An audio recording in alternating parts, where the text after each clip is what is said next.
Remember Ukraine? That was the most important nation in the world. The last battleground for democracy to stop Super Hitler 2.0 Vladimir Putin. Lest freedom perish from the earth. Remember that? And then we all just kind of forgot about it. Until, of course, our regularly scheduled payments to the Zelensky administration cropped up. Well, something strange happened a couple days ago. President Zelensky's term as president of Ukraine ended. But Zelensky is refusing to give up power. Here is how Zelensky explained the situation to Reuters. Quote, "My 5-year term is not over yet. It is continuing due to martial law." Oh, okay. All right, that's fine. You see. Had Zelensky not declared martial law and made himself dictator indefinitely, elections would have been held in March, after which he would have left office on May 20th. But since he did do those things, he did declare the martial law, he is going to be the leader of Ukraine for the foreseeable future, which is why it's so important, you see, to keep giving a blank check to Ukraine. Because if we don't, they might lose their democracy and rule of law. I'm Michael Knowles. This is The Michael Knowles Show.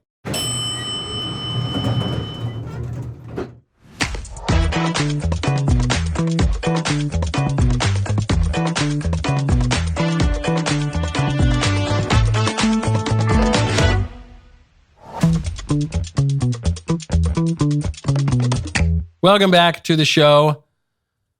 The Baltimore Board of Elections supervisor has just warned people of instances of multiple vote counting. Very strange, because I was told this never happens ever. It's no big deal. The elections are totally fair, especially in the blue cities. Well, now we got some evidence of it, especially heading into November. I think we need to investigate, which we will. We'll talk about it. First, though, we got to talk about Pure Talk. Go to puretalk.com/Knowles. In America, we are incredibly fortunate to have brave men and women who volunteer to serve in our military. They dedicate their lives to protecting our freedom and ensuring our nation's security. These men and women voluntarily lay their lives on the line for us, but when their service ends, transitioning to civilian life can be difficult, especially given the current economic climate. That is why Pure Talk proudly supports America's Warrior Partnership. Since 2014, America's Warrior Partnership has worked with tens of thousands of veterans in its quest to stop veteran suicide and help veterans and their families live the purposeful lives that they deserve. You can join the fight. New customers who switch to Pure Talk can make a one-time donation matched dollar for dollar by Pure Talk or round up their initial order at checkout. If you are already a Pure Talk customer, you can also make recurring donations by rounding up your monthly bill. Pure Talk saves the average family over $900 per year. How about we give some of that savings back to our nation's veterans who give their lives and risk their lives to protect us? Go to puretalk.com/Knowles, Knowles, to make the switch. Choose a wireless company that shares your values and is half the price of Verizon, AT&T, T-Mobile. Go to puretalk.com/Knowles. Upgrade your cell service to America's most dependable 5G network, puretalk.com/Knowles. I think I would be more vociferously pro-Ukraine if we just dropped all the propaganda, all the silly buzzwords. It's about democracy. It's about the rule of law. If we could just be honest and say, we are geopolitical adversaries with Russia for 100 years, and Russia is getting a little aggressive in Ukraine. We've gotten a little bit aggressive in Eastern Europe, too, with the expansion of NATO. But, we have contrary interests. And so in response to Russian aggression, we're propping up our own little dictator in our client state, Ukraine. If we just put it that way, I would be much more inclined to support funding Ukraine.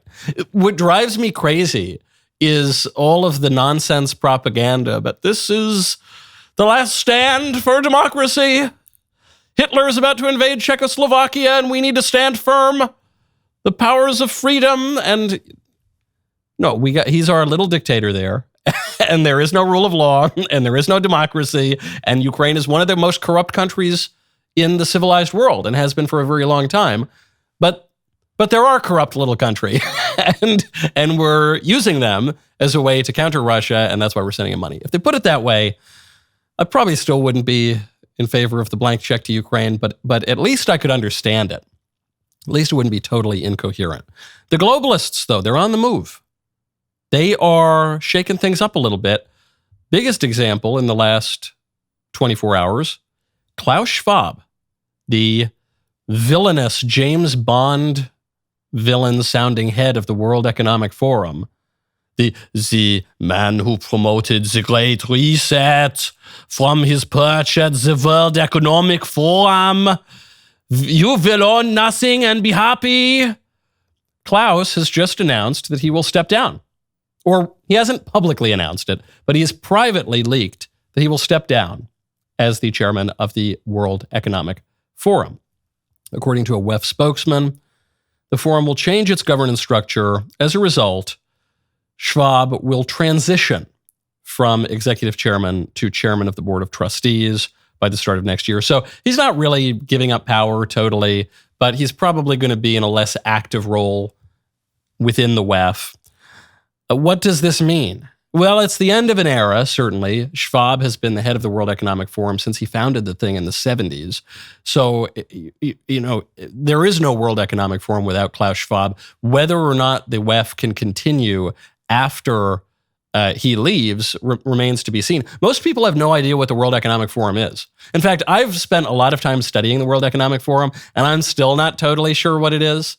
But my best conclusion that I've drawn from it is that the World Economic Forum is a fun ski vacation for prominent people in business, media, and politics. That's what it is.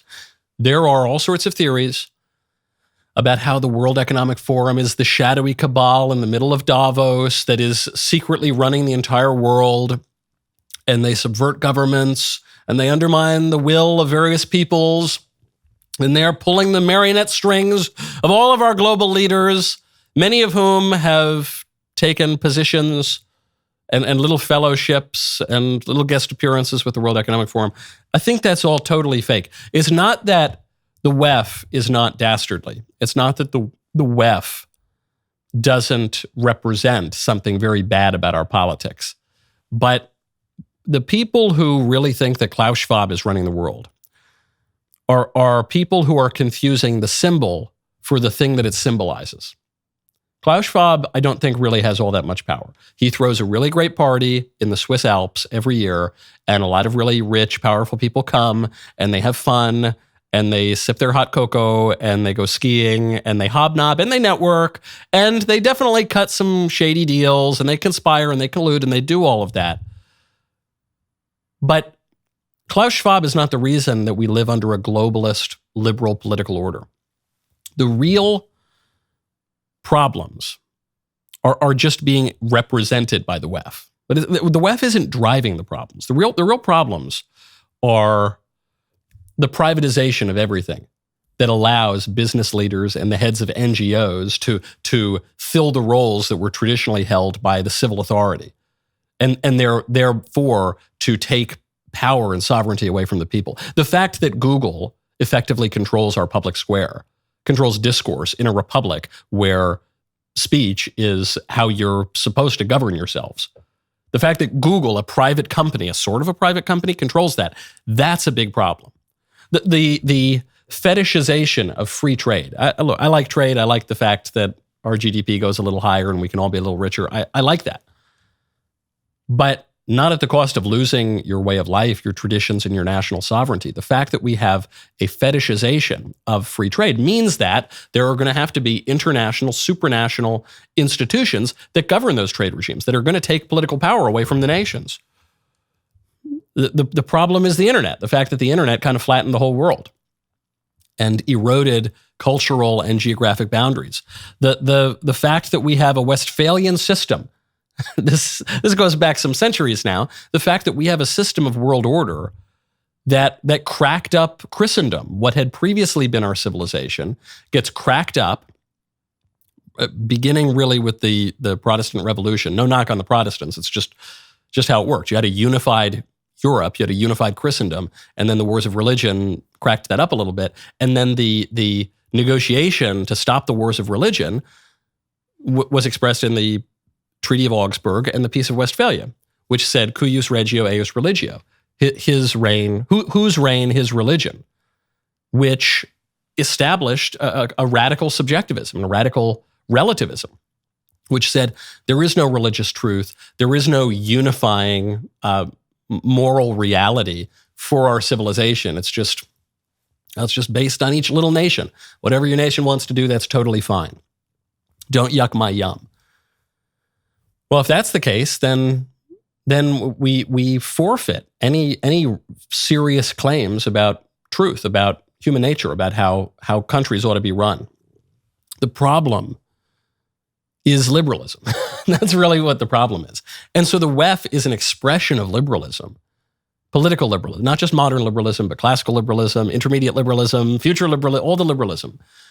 That's the problem. And so the WEF is an expression of that. But you get rid of Klaus Schwab, some new Klaus Schwab's going to pop up. You get rid of the World Economic Forum, some new World Economic Forum's going to pop up. Because rich people who exploit the weaknesses of our liberal political order are always going to want to cut new deals and gain more power and go on fun ski vacations.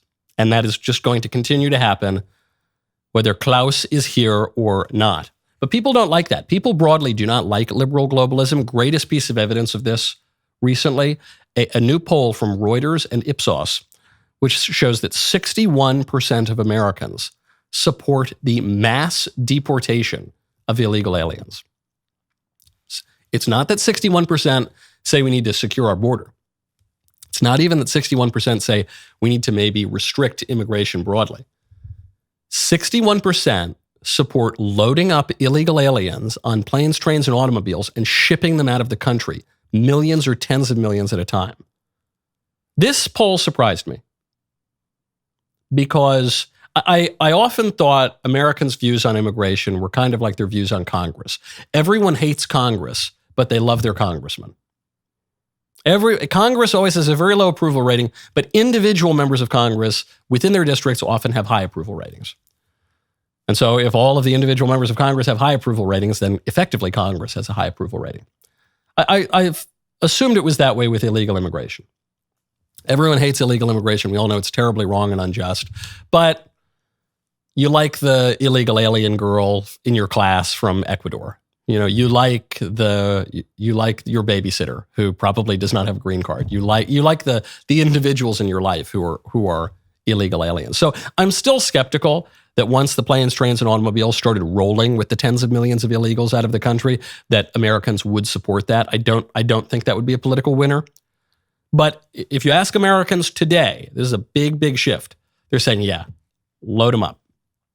Big shift. Because what that represents is that Americans increasingly realize the only way to restore something like our traditional way of life, which a lot of people miss because the modern political order is fraying economically, socially, culturally, internationally. They recognize that the only way to restore something like our traditional way of life is going to have to be drastic. It's not going to be just, maybe we limit, border crossings a little bit. No, it's going to have to be drastic. The hour is very, very late. Now, speaking of late hours, when you're at a party, when you're having friends over at your house, the hour grows a little late, you might want to check out our best-selling game at the DailyWire, which is now back in stock. It is the yes or no game. You've seen me play it with my friends. Now you can play it with yours. Play with up to 9 people. Enjoy getting to know your friends and family members with 200 cards. You can get even more controversial with the Conspiracy Theory expansion pack. We've got all sorts of cards in here. Let's see. I'll pull one right off the top. Here's one. Ooh. Princess Diana's car accident was murder. Mr. Davies, I'm going to say that you think... Are you there, by the way? Hello, Mr. Davies, Mr. Davies. I'm here. This is the highlight of my day. Okay. Are you... I'm going to say that you think it was murder. Yeah, it was a little sus. It was sus. What about my answer? What do you think my answer is? I don't think you do. I'd say no. You're correct. I previously was certain it was murder. But if you look into the details of it, I think it was probably just an accident. The driver was drinking at the bar. Eyewitnesses saw that. The paparazzi were chasing them. They crash in this dark tunnel. Like you say, well, what are the odds that they'd crash in this tunnel where there are no cameras? I don't know. It's like really dark and hard to drive in tunnels. So that would be one explanation. And then the thing that really put me over, I think part of the reason that there were all these conspiracy theories is because the dad of Dodi Fayed, the sort of boyfriend who got killed there, he pushed a lot of them, probably because he was the guilty party because his driver was drunk driving him. Anyway, I have a lot more to say about this. You need to get the Yes or No game at dailywire.com/shop. Hurry before they sell out again. People do not like losing our sovereignty. And so we lose our sovereignty to the multinational trade organizations. We lose our sovereignty to the NGOs and the humanitarian organizations. And we lose our sovereignty to international courts. Courts like the ICC, which just issued an arrest warrant for Bibi Netanyahu and other top Israeli officials. Now, it's not exactly that I predicted this some weeks ago because I think everyone could have seen this coming. But I did technically, I guess, predict this. And I said it won't really matter because the United States and Israel do not acknowledge the jurisdiction of the International Criminal Court. Put Israel out of it for a second. For the U.S. to recognize the jurisdiction of the International Criminal Court would require the United States to permit an international body to prosecute Americans for crimes committed on American soil, which is unconstitutional. So we just can't. It's totally ridiculous. Israel said, we're not giving up our prosecutorial power to some international body. Well, now the ICC has said we have arrest warrants out for Netanyahu and the other Israeli officials. Here is what Joe Biden has to say about it. Let me be clear. We reject the ICC's application for arrest warrants against Israeli leaders. Whatever these warrants may imply, there is no equivalence between Israel and it's clear Israel wants to do all it can to ensure civilian protection. But let me be clear. Contrary to allegations against Israel made by the International Court of Justice, what's happening is not genocide. We reject that. We will always stand with Israel and the threats against its security. There he is. How dare you, International Criminal Court, issue these warrants? But how did the ICC come to issue those arrest warrants? Because of Joe Biden, because of what Biden did. When the ICC first came to prominence, back during the Bush administration, Bush rejected it. Said, nah, we're not doing that. We're not going to be part of the ICC. Then you had a liberal president, Obama, cozies up a little bit more to these international bodies. Then you have Trump. Trump issues a June 2020 executive order putting sanctions on the ICC. Why did Trump sanction the ICC? For attempting to investigate American soldiers and allied soldiers for supposed crimes, even though American and allied soldiers are not subject to the jurisdiction of the ICC. So Trump goes out and he not only says, we're not going to play ball with this ridiculous body, he says, we're going to sanction you. We're going to impose penalties on you. And then Biden gets into office. What does he do? He says, we want to play nice with the ICC. He's insinuating that we recognize the authority of the ICC, even though legally we do not. And then what happens? The ICC comes back and does something Biden doesn't like. And he says, how did this happen? How did this happen? Because you did it, man. You did it. That's how. Why is Putin invading Ukraine? Because you took sanctions off Russia. That's what Zelensky himself said. How's this happening? Oh, that's so weird. Why is Iran using proxies to go to war with Israel right now? Because you went soft on Iran. That's why. And you undermined Trump's effective policy in the Middle East. You're the reason, man. And then he's shocked that there are consequences for his actions. Now, he says something here, very important. He says, we reject that what the state of Israel is doing is genocide. And I've noticed, just in my own commentary on the intractable conflict in the Middle East, that people have misunderstood something that I've said. Because I've pointed out that this is the intractable conflict. And you have partisans on one side, the blue-haired people screaming, saying, from the river to the sea, we need Palestine to be free. You know, they're out there protesting for or whatever. And they say the way this ends is with a recognition either of a Palestinian state or just the eradication of Israel. Then on the other side, you have the people saying, no, absolutely not. The way this ends is when Israel totally destroys And okay, but how's that really going to happen? You're not going to have a two-state solution. You're going to have to what then? Are you going to occupy Gaza? Are you going to move people around? What are you going to do? The reason that it's intractable is because, as I've said, the rational strategic objective for both parties is the ethnic cleansing of the other side. Some people have misinterpreted this to suggest that I have said the rational objective is the genocide of the other side. Ethnic cleansing and genocide are not the same thing. Genocide is when you obliterate a group of people, when you kill them all. Ethnic cleansing is when you move people out of an area. And so it seems clear to me, certain Israeli officials have actually said this on the record, that they support ethnic cleansing of certain Palestinians from certain areas. And it also just, if you were the prime minister of Israel, this would have to be your strategic objective, because you've got this political issue, Gaza, right there on your border. After October 7th, you realize they pose an unacceptable security risk. And so what are you going to do? I guess you could say we're going to go in and get rid of. It's not about the Palestinian people. It's about getting rid of. But the Palestinian people elected. It's not like just came in and imposed their will on the Palestinian people. They elected. The Palestinians elected this group. So you've got the people broadly supportive of the terror group. You can't neatly draw a distinction between the people and the representatives of those people. So the objective for the state of Israel is ethnic cleansing. At least that would be the rational objective. And then at least the same would be true for the Palestinians. You might go even further, because there are officials on the record saying we basically want to just wipe out all the Jews. So I guess they would go further and say perhaps their end goal actually is genocide. But notice the ICC focused only on the state of Israel here, which Biden is rightly rejecting. I just wish he would have rejected this globalist political order from the beginning, rather than try to play nice with these groups that erode our sovereignty. Now, speaking of Joe Biden's failures, Joe Biden is set to release oil from more American oil reserves.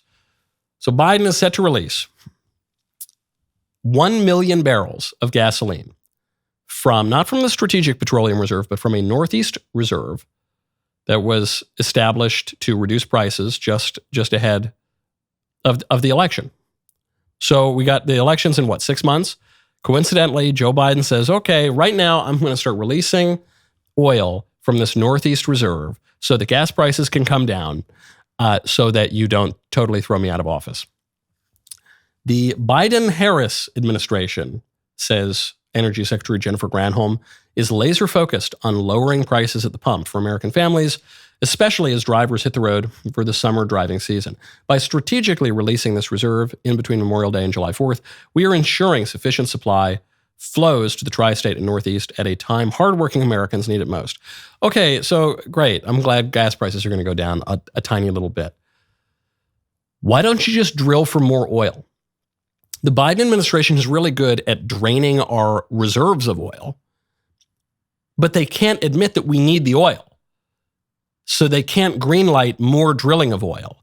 So instead, we're still getting the oil. We're still damaging the environment. We're still polluting the air. We're still doing all that stuff that the libs pretend they don't want to do. But we're also strategically much less safe. If you look, forget about this Northeast reserve for a second. If you look at what Biden has done to the Strategic Petroleum Reserve, this is a reserve of oil that we have for our national security. If you look at what he does, you see, okay, 1982, they're filling it up. Here we go. Then, okay, it kind of plateaus in about 1989.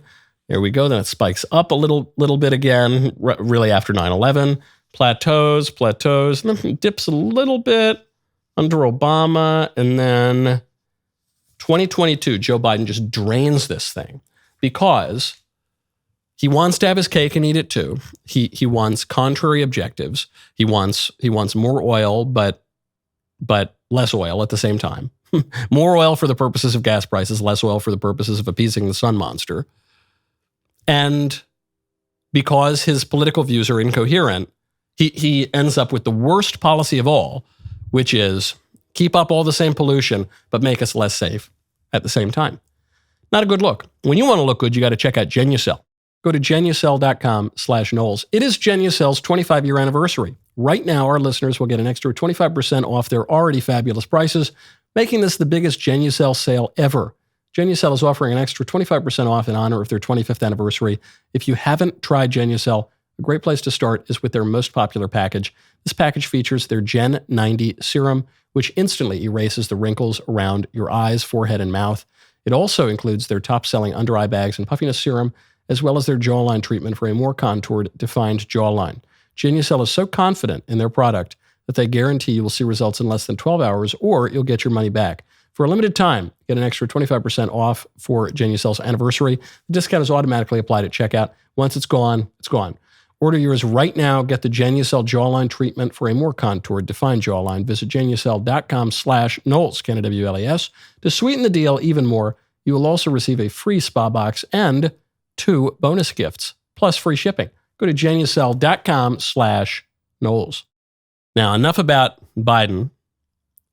We will still stick on the subject, however, of people who were elected under dubious circumstances, because the Board of Elections supervisor in Baltimore has come under fire recently for potential instances of votes being counted multiple times. Can you explain what the human error was last week that we heard from the State Board of Elections? That's a good question. I'm waiting to hear myself. Well, you're the director. Well, I am the director. The explanation that I've received in writing right now is not clear and not acceptable. What do you mean not acceptable? Well, I know what the system can do and what it's not supposed to do. So until we get clarification from the state, I'm going to leave it there. There are reports of concerns about a flash drive with votes on it. Bates on Jones's response is, it's unclear if the state believes a flash drive was read by a tabulator more than once. So what happened with the flash drive? Well, let me just say this. A flash drive, according to the system, can only be inserted once. And once it's put in, it cannot duplicate. Is that what happened? I don't know that yet. I'm a little leery about saying human error if something can't be done but once. Okay, so all of this insinuation of how this election last week went totally wrong. Was it that a flash drive counted the votes multiple times? Well, he says that can't happen. Was it intentional? Was it someone just going in and changing the system? Was it a hack? Was it human error? He seems skeptical it was human error. It might have been intentionally a human going in and trying to rig the election. In any case, we know that election workers were caught last week overcounting the number of votes cast. We know that elections are rigged all the time. So what do we do with that information? He goes on, this supervisor goes on, and he admits, he says, look, these elections, there's always problems in elections, but we try to keep it, relatively contained. I'm glad to hear a liberal admit that, because in 2020 we were told that the election was totally, completely legit. There were no problems. Not one vote was miscounted. Oh, how dare you? If you suggest as much, you're an insurrectionist, anti-American traitor. But we know there's always little problems with elections. So what do we do with that information? The only reliable way to conduct an election is with paper ballots that are counted by hand, ballots that have been turned in by people who have to prove that they are who they say they are. That is by far the most reliable way to conduct an election. When you start introducing computers, when you start diminishing the opportunities for ballot watchers to supervise the counting, when you stop requiring people to prove that they are eligible voters, the credibility of the election plummets. That's a fact. We all know it. Even the libs know it. So pay attention to who opposes those basic election integrity features. The people who oppose paper ballots want to rig the elections. They want the elections to be riggable. What they'll say is, oh, it's much more efficient to count on a computer. I don't think that's true. All over the world, people conduct elections with paper ballots. For most of American history, we've conducted elections with paper ballots. We can get the results on election night. Ever since we switched to computers, it takes days and weeks and months, doesn't it? It's really weird. Doesn't seem very, very efficient to me. Paper ballots counted by hand with ballot supervisors. Ballots that have been submitted by people who show proof of identification. That's how you conduct an election. Anybody who opposes any of those, three basic measures, wants to rig the election, or at the very least wants the election to be riggable.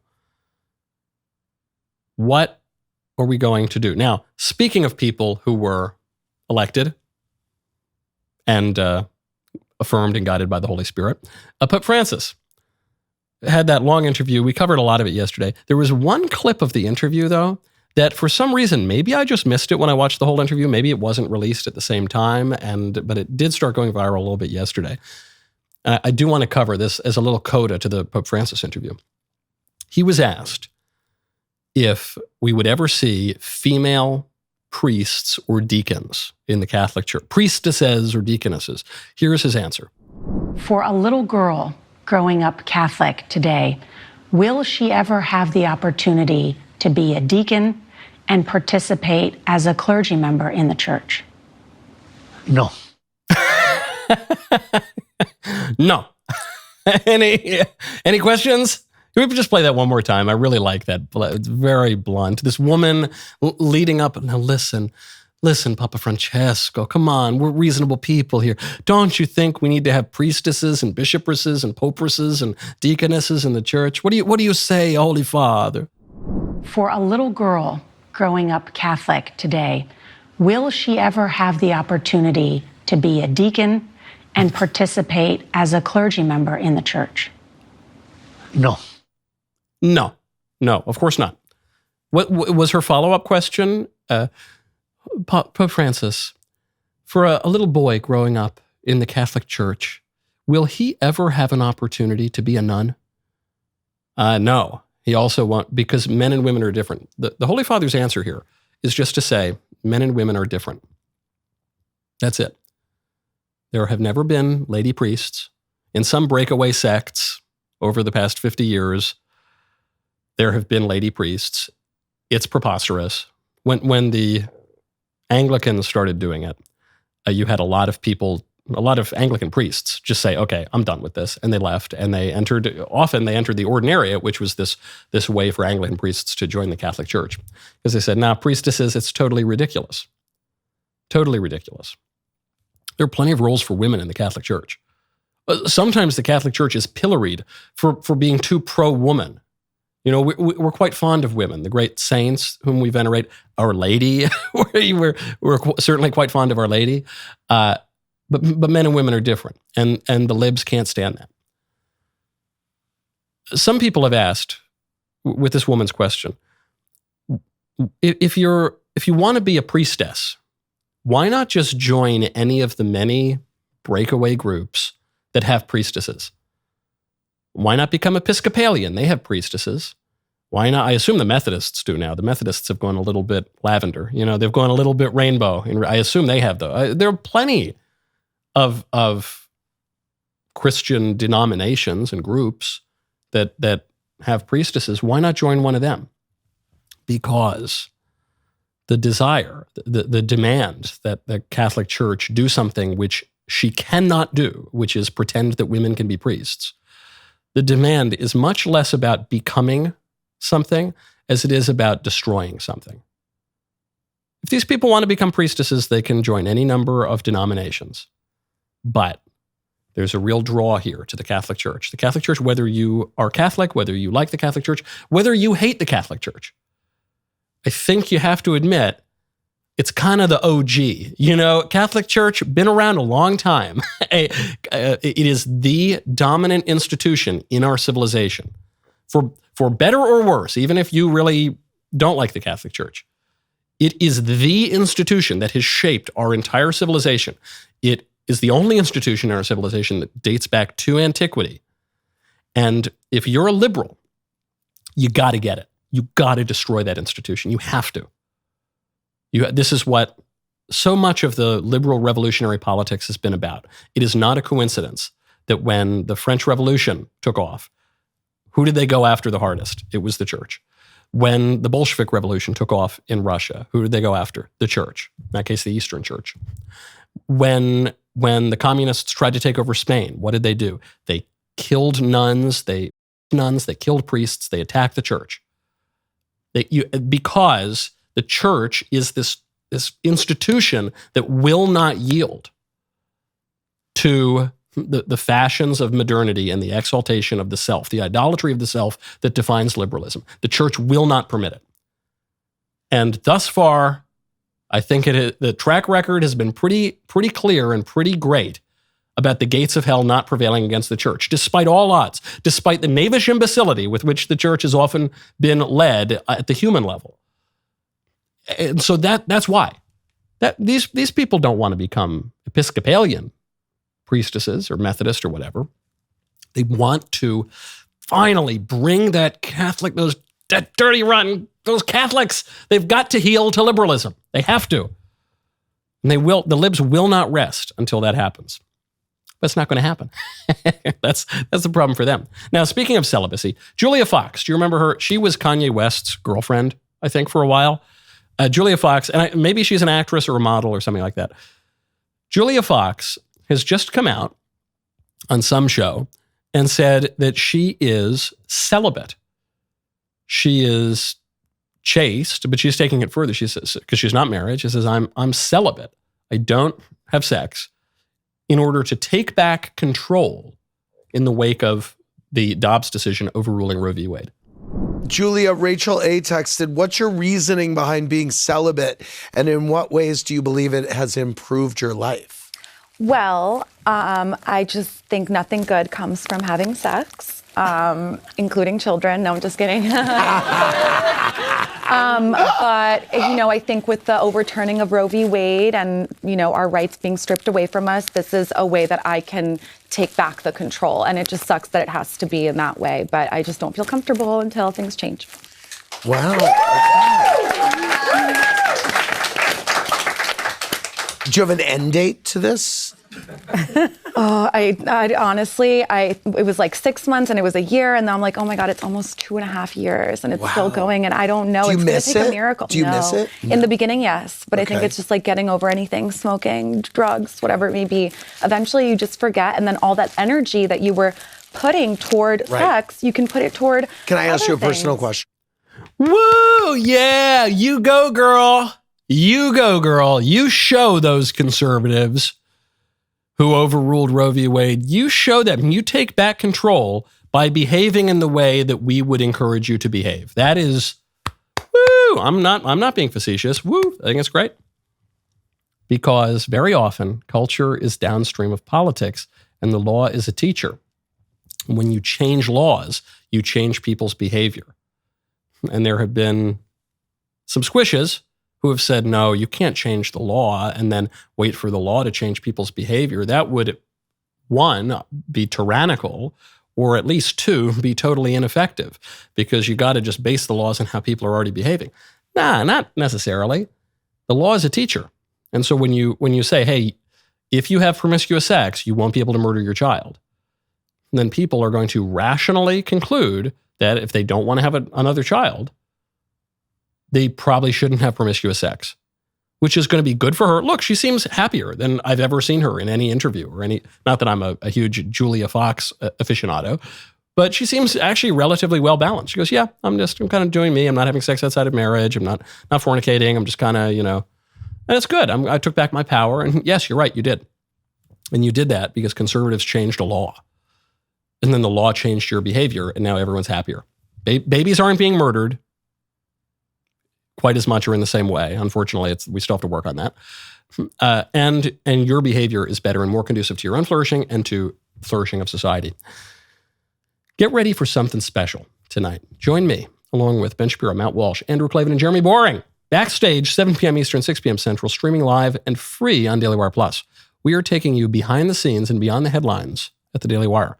We are being told that Jeremy has a special announcement that you will hear first during Backstage. We've been busy, It has been way too long since we've all been together. There's a ton to discuss. This is your chance to hear all about it. Do not miss out. Watch live and free Daily Wire Plus tonight, 7 p.m. Eastern, 6 p.m. Central. My favorite comment yesterday is from Frank S111, who says, so the Democrat star witness committed the exact crime that they claim Trump committed. Spectacular. No, it's crazier than that. The Democrat star witness in this New York case, Michael Cohen, committed a much more serious crime than the crime that they're accusing Trump of having committed. And they're not prosecuting their star witness for that crime. They are prosecuting, probably when they don't even really have jurisdiction over it, this much more trivial crime, because they got to get that Trump. They got to get him. Otherwise, he might get reelected. And then if the people vote for the guy that they want to vote for, then democracy will perish forever. Speaking of cause and effect, there's a new report out that millennials are not taking time off. They're not taking their PTO, but they are going on vacation. And the way they're going on vacation is quiet vacationing, where they go on vacation, but they don't really tell their bosses. They just don't quite work as much. And even though they've got paid time off, they won't register their paid time off. They'll pretend that they're working, but they'll actually be on vacation. Why is that? This is based on a new Harris Poll survey. 78% of U.S. workers say they don't take all of their PTO days. That is highest among Gen Z and millennials, but they do take their vacation through what they call a giant workaround culture. Okay. It pains me to defend my fellow millennials, and the Zoomers, I think, are a little bit more grounded in reality than the millennials, but the millennials, this is my generation, the Obama generation, wrong about so many things. Here, I totally get it. I totally get why they're not taking official PTO and why they are just kind of quietly going on vacation. The reason is not just that they're dishonest. The reason is not just that they're suck-ups and they want it to seem like they're always working. And the reason is that there is no such thing as time off anymore. There is no such thing as time off because of the smartphone and because of tablets and laptops, because people are expected to be working 24/7. This is especially true if you have a white-collar job. If you have a blue-collar job where your body is more important in the performance of the job, then it's hard for you to be working all the time because the masters of the universe who control our economy haven't figured out how to bring a tractor, in your pocket yet. Once they do, though, you'll be working all the time too. But especially for white-collar jobs, laptop jobs, phone jobs, you have your office in your pocket all the time. And so if you go on vacation, you're going to get calls, you're going to get emails, you're going to be expected to respond to at least some of them. So it seems to me what the millennials are doing and the Zoomers are doing is they're just adapting to that fact. And they're saying, okay, I will never get a formal vacation, but I'll at least be able to slack off a little bit for a week or two at a time, which I get. And frankly, that is worse for them and probably better for the company than if they just took their time off. But this is what we do in modernity. We erase all boundaries. There used to be a very firm boundary between work and home. There used to be a very firm boundary between work and vacation. And maybe you'd make a call from your hotel room to check in at the office once, but probably you wouldn't. Now there's no boundary. There used to be a very firm boundary between nation and other nation. Now we're kind of erasing those borders. There used to be a very firm boundary between men and women. Now we're erasing those borders. So much of modernity is just about jumbling everything up, just mixing it all up into this kind of gray hodgepodge of goop. That's what it is. So you're never on vacation and you're never really at work. You're never at home. You're never really at the office. You're just always just in this kind of gooey middle ground. And in part, not to go too down the rabbit hole here, this is because modernity and liberalism denies time and history, and just you're kind of in this eternal present. This is why the libs are always talking about how we're going to upload our brains to the cloud, and this is why the libs and the moderns are so focused on never aging and never growing up and never getting married, never having kids, and because you just want to stay the same forever. You just want to live in this gray middle ground forever. Not good. Not going to make people happy. But don't blame the millennials for it. They're just reacting to the changing political circumstances. Now, speaking of changing culture, AMC, the movie channel, has just added a trigger warning to one of my favorite movies, Goodfellas. The trigger warning says this film includes language and/or cultural stereotypes that are inconsistent with today's standards of inclusion and tolerance and may offend some viewers. Goodfellas is based on a true story. This movie is absolutely unacceptable. It depicts stereotypes that have no place in our society. I mean, it's true. It actually happened. These people are real and they did behave this way. But just because it's true doesn't mean it's not racist. That's what it is. And it's about my ancestral people, the Italians. But it's about a certain Italian-American subculture that is real. There really were mobsters. There really were 5 families in New York and other mob organizations. The Goodfellas is based on a book from 1985. It's a nonfiction book called Wise Guy by Nicholas Pileggi.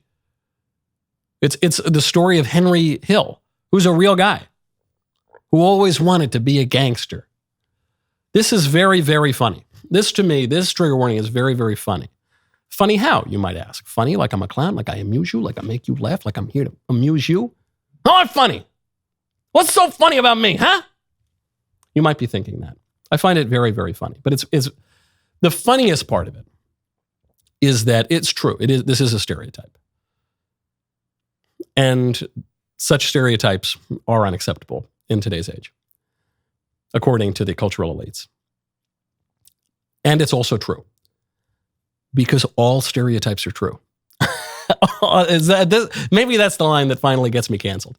All stereotypes are true. That is how they became stereotypes.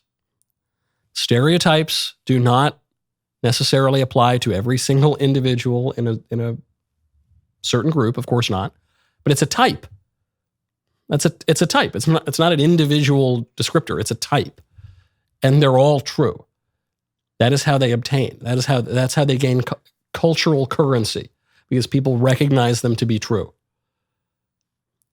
I love the Italian people. I have no shame about my ethnic heritage down my mother's side.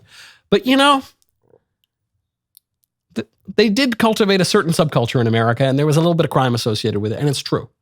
Okay? It's true. Now, speaking of mobsters, Michael Cohen, New York, that rat. Trump's old fixer who's now turned state's witness, who's admitted to lying and stealing and all this. He's had some real credibility problems in recent days.